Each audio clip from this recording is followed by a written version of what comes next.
Et puis on met dans les mains du syndicat la gestion des postes pour 2 ans.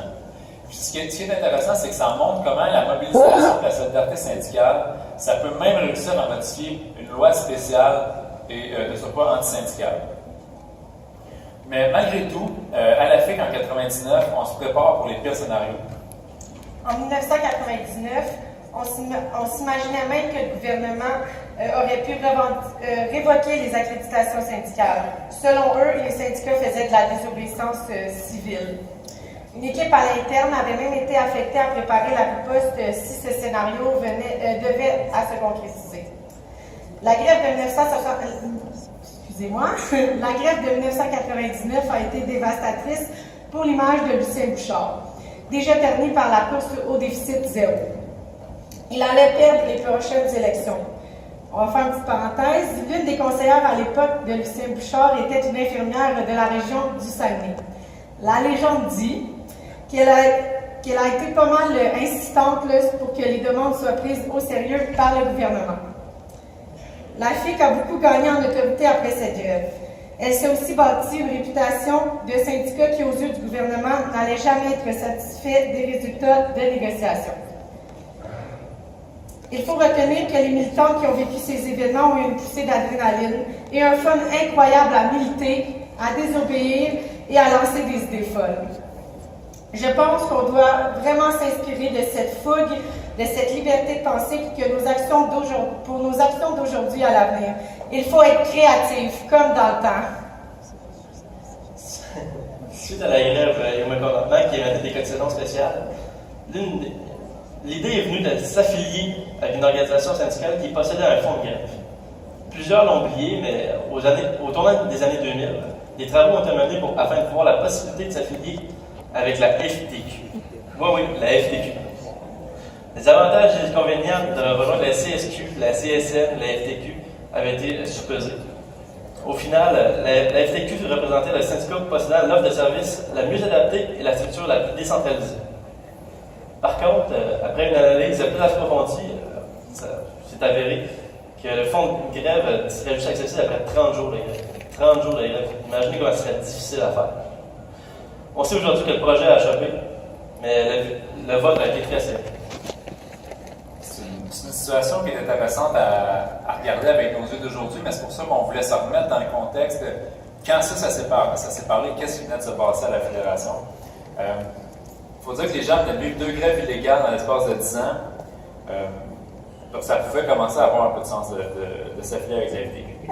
Depuis le début de la présentation aujourd'hui, on parle beaucoup de la FIC avec 2I, mais en 2003, avec la loi 30, la FIC avec 2I allait devenir la FIC+, puis éventuellement la FIC qu'on connaît maintenant. On entend souvent parler de la loi 30 comme le fameux mariage forcé des syndicats de professionnels en soins au Québec, mais quand on regarde plus attentivement comment ça s'est déroulé cette époque-là, on remarque qu'effectivement c'était loin d'être un mariage d'amour, mais c'était certainement un mariage de raison pour les syndicats concernés. Il ne faut pas oublier que les syndicats ont quand même influencé la composition des catégories professionnelles d'aujourd'hui. Le premier projet de loi isolait les infirmières dans la catégorie 1, les infirmières auxiliaires dans la catégorie 3 et les nanothérapeutes dans la catégorie 4. À un certain moment, il y a même eu des discussions pour ajouter les préposés aux bénéficiaires à la catégorie 1 avec les infirmières. Les nanothérapeutes ont travaillé très fort pour ne pas se retrouver dans la catégorie 4 où elles n'auraient eu qu'un très faible poids dans une catégorie professionnelle très diversifiée. Heureusement, les négociations ont permis d'obtenir les catégories que nous connaissons aujourd'hui. Donc, dans la catégorie 1, infirmière auxiliaire, inhalothérapeute et perfusionniste. Alors que la fusion d'accréditation était imminente, il faut comprendre qu'à cette époque, Mme Monique Leroux, qui était présidente de la PIAC, et Mme Hélène Trottier de la PIC, ont décidé de prendre en main la destinée de leurs membres, puis de négocier et intégrer les rangs de la FIC 2I de James King. Ce qui était difficile pour la PIAC et la PIC, c'était non seulement de renoncer à leur identité propre, mais aussi à son pouvoir d'agir indépendamment sur son projet syndical. La décision fut la bonne, mais difficile à prendre pour certaines personnes. Le tout a été quand même voté à l'unanimité au congrès de 2005. Après coup, on peut voir que c'était la chose à faire, car la FIC a réussi de belle façon à recréer une nouvelle identité propre à elle avec une très belle nouvelle diversité. Au début, il faut quand même se le dire, c'était vraiment pas facile. Mais les acteurs syndicaux du temps ont respecté le mot d'ordre qui était de laisser tomber les vieilles chicanes, car c'est important de se rappeler et de comprendre qu'on partageait pas juste les mêmes lieux de travail, mais aussi désormais le même syndicat. Pour le reste, vous êtes quand même nombreux à avoir vécu les débats et les événements qui ont suivi. Inutile d'analyser les plus récentes actions de la nouvelle FIC+, qui allait devenir la FIC 1I comme on l'écrit actuellement depuis le 1er décembre 2006, 11 ans déjà.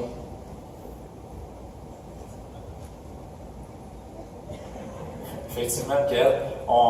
Aujourd'hui, on s'est promené de 1978 à 2006. Pour le reste des années 2000, je pense qu'il y a beaucoup plus de gens qui les ont vécus dans la salle aujourd'hui et qui s'en souviennent. On pourra faire ce travail historique-là plus tard avec un peu plus de recul. Par contre, si on avait un des éléments des années 2000 qui nous a impressionnés, c'est quand la délégation a voté pour signifier clairement au gouvernement que la FIC allait continuer de négocier. En 2010, en fait, la FIC se retire du Front commun qui vient de régler son entente de principe. Et nous, on dit on continue. Et puis, pour être certain d'être entendu, on va s'installer un campement devant l'Assemblée nationale.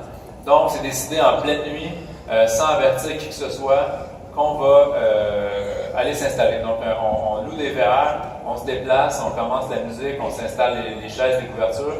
Puis le lendemain matin, quand les députés arrivent à l'Assemblée nationale, la FIC est là sur la place de l'Assemblée nationale pour dire on est prêt à négocier, nous, on n'a pas terminé.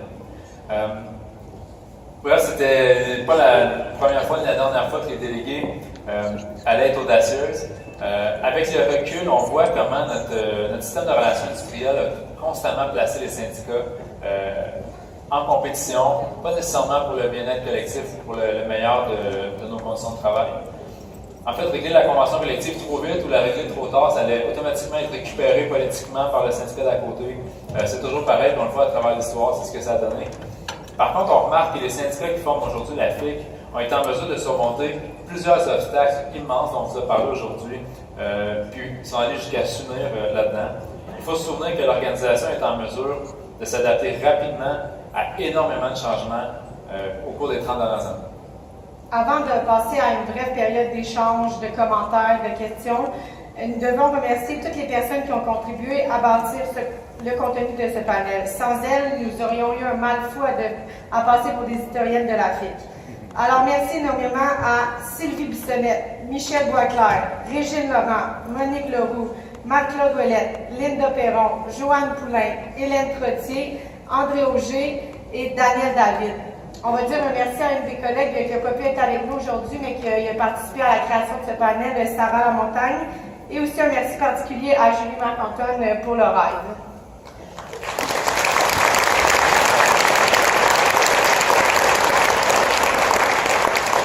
Alors, s'il y en a qui veulent compléter, témoigner, je vous invite à aller au micro 2 ou 3. Puis, vous comprenez qu'on va peut-être être embêté de répondre à des questions plus techniques parce que pour plusieurs événements, on n'était pas nés quand ça s'est passé. On est prêt à vous écouter. Micro 2. Sophie Séguin, présidente du SPS de Canton-Village, je m'en souviens. Moi, j'ai des petites anecdotes, fait que j'ai pas de questions, mais hey, bravo. L'historique de la FIC, là, fait de cette manière-là, je vais tout vous inviter. On va aller faire ça dans les écoles d'enseignement. Vraiment, ça m'a donné vraiment des frissons de me dire, mon Dieu, ça fait longtemps qu'on me dit ici. Mais quelle belle aventure! J'ai jamais eu de regrets, j'en aurais pas. Mais vous aviez des affaires que vous vouliez souligner. Quand j'ai commencé à militer, il y avait la guerre des micros. Oui, il y avait la guerre des micros entre les régionaux et les locaux. Ils se crêpaient le chignon parce qu'ils disaient qu'ils étaient un régional ou un local. Puis on avait aussi la guerre des infirmières avec les infirmières bachelières. Fait que ça a été une époque aussi. Puis moi, j'ai commencé à militer en 89, j'ai gradué en 88, puis je travaillais dans deux établissements, un CSM et un FIC. Rapidement, j'ai compris qu'il fallait que je sois FIC, là. J'allais aux assemblées, puis j'ai vu la différence. Mais tout ça pour dire qu'à 89, Marc-Antoine, Madame la Présidente, quand Marc-Antoine a dit l'ancienneté, moi, sincèrement, là, j'avais un an d'ancienneté. À peine que j'avais raffiné pour l'avoir. Je suis allée voir l'agente syndicale à l'hôpital Agronomique qui était FIC. J'ai dit, je peux reculer à moins quoi, moi, comme ancienneté, parce que je suis tombée à 0 aujourd'hui, mais je peux-tu reculer? Puis là, ils ont trouvé ça bien cute, puis ils m'ont dit, toi, tu reviendras nous voir, je pense qu'on a des choses à te dire. Ils m'ont dit, oublie pas de venir aux assemblées. Fait que je suis retournée. Puis dans ce temps-là, j'ai commencé à m'impliquer. Puis dans ce temps-là, le service éducation-animation, c'était le soir. On avait souper avec les équipes. On avait des débats. Puis si tu n'avais pas d'opinion, ben quand tu sortais du restaurant, tu en avais une. Puis ils disaient, t'es élu, t'es une déléguée, fait qu'il faut que tu prennes position. Tu t'abstiens pas, puis ce que tu vas décider, tu le tiens, puis c'est ça que tu vas propager après. Fait que c'était vraiment le fun. Je vais faire ça vite, mais j'ai tellement d'anecdotes à l'autoroute 15. C'était magique. J'ai appelé mon mari, j'ai dit, ça se peut que j'aille en prison. C'est vrai, je l'ai vraiment appelé parce que les avocats de la fille disaient si vous faites arrêter, dites pas un mot, faites-vous arrêter, puis c'est pas grave. Fait qu'il me dit go, vas-y ma belle, puis je t'amènerai des oranges. En 99, ben, c'est moi qui étais présidente à l'hôpital Agronomique. Fait que 23 jours de grève, dur à imposer au début, mais à la fin, les madames avec le petit kit d'été, puis ils voulaient plus rentrer, puis ils disaient j'ai mis ma crème solaire à matin, fait que je ne veux plus rentrer. Fait qu'on a eu de la misère après ça, les femmes. Le mariage des professions, je vous dirais que c'était difficile, mais quelle belle assemblée qu'on a maintenant. Le gouvernement nous met des bâtons dans les roues, mais on n'a pas été obligés de vivre ensemble, on vit ensemble. Donc, longue vie à cette belle fédération, puis ça me fait vraiment plaisir d'entendre tous ces beaux moments-là. Merci. Merci beaucoup. Bonjour, Catherine Bertrand, présidente SPS Nîmes. Dans le fond, un commentaire, même si on n'est pas aussi jeune que vous, on est quand même jeune, mais je veux dire bravo. C'est vraiment inspirant pour tous ceux comme moi, jeunes comme je suis. J'étais pas là en 78 et toutes les autres dates, mais vous avez vraiment fait une bonne job, super intéressant. Jess ne nous a pas fait honte, on est vraiment contents. Puis, c'est ça, vous avez vraiment fait une super de bonne job. On aimerait ça vous amener avec nous autres pour vous présenter dans nos assemblées, pour donner le goût aux jeunes de s'impliquer. Puis en vous regardant, ça donne une lueur d'espoir, à savoir qu'il y a encore de l'espoir, puis qu'il y a encore des jeunes qui pourraient être intéressés par le militantisme. De l'autre côté, j'aimerais ça aller bloquer à 15 mois. Merci.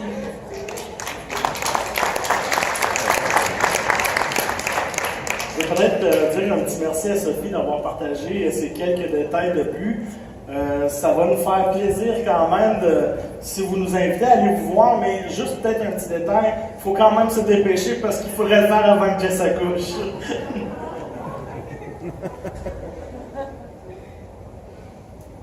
Micro 2. Micro 4. Ah, on ne voyait pas. On va dire après. Micro 2. Merci. Claude Ouellette, comité exécutif de la FIC. Kathleen, je t'invite à inviter le comité jeune à aller dans tes assemblées. Ils sont là pour ça. Écoutez, je voulais vous dire que vous avez été extraordinaire. Moi, je vous ai vu travailler fort depuis le mois de juin pour vous préparer pour ce panel-là. Puis ce que les gens ne faut pas qu'ils oublient, c'est que vous l'avez fait de façon volontaire. Donc, un gros bravo à vous autres. Et ce que je voulais juste vous rappeler, c'est quand on a passé la journée avec vous pour vous préparer pour le panel, vous étiez comme des éponges. Écoute, tout ce qu'on disait, là, vous l'absorbiez, vous vouliez vous l'approprier. C'était impressionnant. Tu parlais de la lumière dans les yeux des militantes qui vous racontaient les histoires, mais vous autres aussi, vous aviez la lumière dans les yeux qui vous allumait. Vous vous êtes approprié les luttes des 30 dernières années de la FIC. Mais ce qu'il ne faut pas oublier, c'est que les 30 prochaines années, c'est vous autres qui allez faire les luttes. Alors, bravo!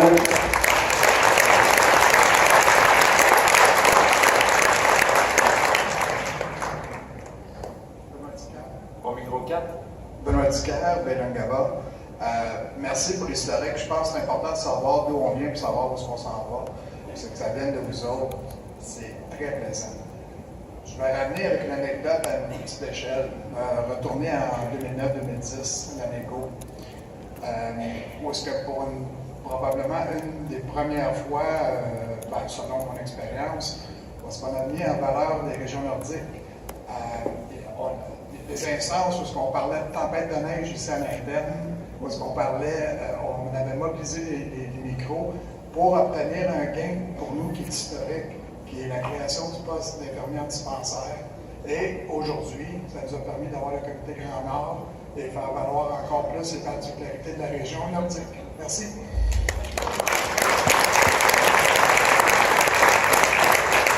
Pour deux, Francis Charbonneau, SPS des Laurentides. En fait, j'avais des questions très pointues à vous poser. Fait que là, je ne sais pas si je peux. Non, mais pour vrai, c'était juste des remerciements. Je veux vous remercier. Moi, je me rappelle au réseau des jeunes où on a fait le tirage. D'abord, je remercie le comité congrès pour leur initiative. C'est vraiment une belle initiative, c'est vraiment intéressant. Et je vais me rappeler au réseau où on a fait le tirage pour vous nommer. Au début, là, ça me tente dessus, je suis prêt à être capable, ça va être difficile, il va y avoir beaucoup d'informations, aller parler devant 1000 personnes. Mais vraiment, vous avez été formidable, vous avez vraiment livré un message, vous pouvez être fiers de ce que vous avez fait. Et vraiment, merci de l'avoir fait, merci d'avoir participé dans cette aventure-là. Donc, merci. Puis je veux aussi remercier toute la délégation qui est restée pour les entendre, parce que pour vrai, il y a un travail très très fort qui a été fait. Moi, ça me désole d'avoir des places vides actuellement. Là, fait que les gens qui sont restés pour vous entendre jusqu'au bout, je vous remercie beaucoup, beaucoup.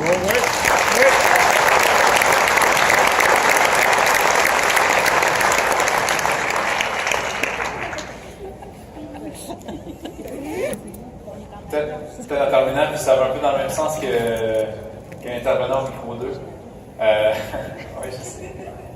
Je voudrais remercier Anthony, Jessica, Joanie et Michael d'avoir accepté de sortir de leur zone de confort pour faire ce travail-là puis partager avec vous ce qu'ils ont retenu comme moment fort de l'histoire de la Fédération. Merci à vous.